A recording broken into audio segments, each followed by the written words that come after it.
সমৃদ্ধ কামনা করছি। তারা যেন প্রতি বছরের ন্যায় এই বছর যেভাবে আয়োজন করছে উত্তরোত্তর প্রতি বছর এইভাবে আয়োজন করতে পারে। তাদের সবার প্রতি দোয়া রইল, আশীর্বাদ রইল, সবাই যেন ভালো থাকে। আমাদের জন্য সবাই দোয়া করেন, আপনারা সবাই ভালো থাকেন। আল্লাহ হাফেজ। কী বলবেন? আজকে যারা ইফতার আয়োজন করছেন, আমাদের যারা কলেজ সভাপতি সেক্রেটারি সহ যারা আমাদের বারের মেম্বার আছেন, সকলকে অসংখ্য ধন্যবাদ আমাদেরকে আমন্ত্রণ জানানোর জন্য। আজকে একটি সুন্দর প্রোগ্রাম আয়োজন হয়েছে এখানে। আমরা যাতে প্রতি বছরে এরকম প্রোগ্রাম আয়োজন করতে পারে তার জন্য শুভকামনা রইল। আর সকলকে ধন্যবাদ। সভাপতি সাহেব কী বলবেন? আপনারা সবাই আসছেন, সুন্দর হয়েছে। আমাদের ঐতিহ্য, আমরা ইফতারটা আমাদের একবারে শুরু থেকে যখন আমরা ইফতার তো আমরা প্রত্যেক বছর তো করি ভাই। আমাদের এই ইফতারের ট্র্যাডিশন আমাদের একদম অনেক আগে থেকে, আমরা যখন একটা প্রশংসক সদস্য ছিলাম তখন থেকে আমরা ইফতারের আয়োজন করি। এই যে অ্যানুয়াল ডিনারটা আজকে ফেনী জেলা করাঞ্জি সমিতি কর্তৃক আয়োজিত ইফতারের সম্মানিত আমাদের ট্যাক্সবাজারের ডিসিটি উপস্থিত এবং উপস্থিত আমাদের সিনিয়র আইনজীবীরা এবং সবাই উপস্থিত হয়েছে। প্রায় আমাদের 120 জন উপস্থিত হয়ে আমরা সবাই ইফতারের কাজ সম্পূর্ণ করার জন্য সবাইকে আন্তরিকভাবে শুভেচ্ছা অভিনন্দন জানাচ্ছি।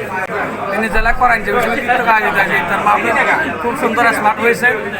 আমাদের অ্যাডভোকেট খুরশিদ আলম সাহেব উনি জি হ্যাঁ, ভালো হয়েছে খুব। ইফতার পার্টি খুব ভালো হয়েছে। ফেনী জেলা করাঞ্জি সমিতি ইফতার পার্টিতে খুব ভালো আয়োজন করা হয়েছে এবং সব আইনজীবীরা উপস্থিত ছিল এবং আমাদের বটগাছ মার্কা সমস্ত ফরমানগুলোর দিকে তাকাইয়া খালি হাত কান উত্তোলন করছে। দয়া করে মেহেরবানি করে আমাদের সকলকে তুমি মাফ করে দাও। ইয়া আল্লাহ, আমাদের ইচ্ছায় অনিচ্ছায় জাহেরি বাতিনি আল্লাহ খাস বান্দা যারা তারা এই সময়টাকে গুরুত্ব মনে করিয়া তারা ইবাদত বন্দেগীর মধ্যে লিপ্ত আছে। বেহুদা সময় তারা কাটাচ্ছে না, বেহুদা সময়। আল্লাহু আকবার। হযরত ইমাম আবু হানিফা রাহমাতুল্লাহর কথা বলা হচ্ছে, এই ওসমান রাদিয়াল্লাহু আনহুর ব্যাপারে বলা হচ্ছে, ওমর রাদিয়াল্লাহু আনহু হেকায়েতে সাহাবা পড়লে আপনারা হয়রান হয়ে যাবেন যে সাহাবায়ে কেরাম তারা এক রাকাতের ভিতরে পুরো কোরআন শরীফ খতম দিয়ে দিয়েছে। আমরা তো কোরআন পড়তেছি, আমরা কিরকম কোরআন পড়ি, তারা কিরকম পড়ছে।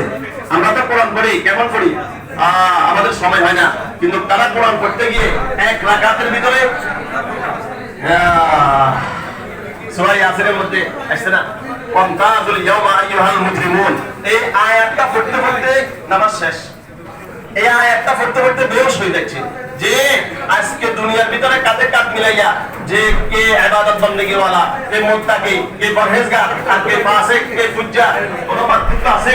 সকলে কাঁধে কাঁধ মিলাইয়া চলতেছে। কাল হাশরের ময়দানে, কাল কিয়ামতের ময়দানে যখন বলা হবে ওয়ামতাজুল ইয়াওমা আইয়ুহাল মুজরিমুন, হে মুজরিমরা তোমরা ফিতর হয়ে যাও। এই মুজরিমের কাতারে আমি আছি কিনা এই চিন্তা করিয়া তুমি সকালের ব্যাপারে হাদিসের মধ্যে আসছে ওমর রাদিয়াল্লাহু তাআলা আনহু, হযরত ওমর ফারুক রাদিয়াল্লাহু তাআলা আনহু আমিরুল মুমিনিন, তিনি কাঁদতেছেন। সাহাবায়ে কেরাম তার সাথে জিজ্ঞাসা করে, তার সাথে দেখা করতে গিয়ে বলতেছেন, আপনি কাঁদতেছেন কেন? আজকে তো খুশির দিন, ঈদুল ফিতরের দিন। হাদিসের মধ্যে আসছে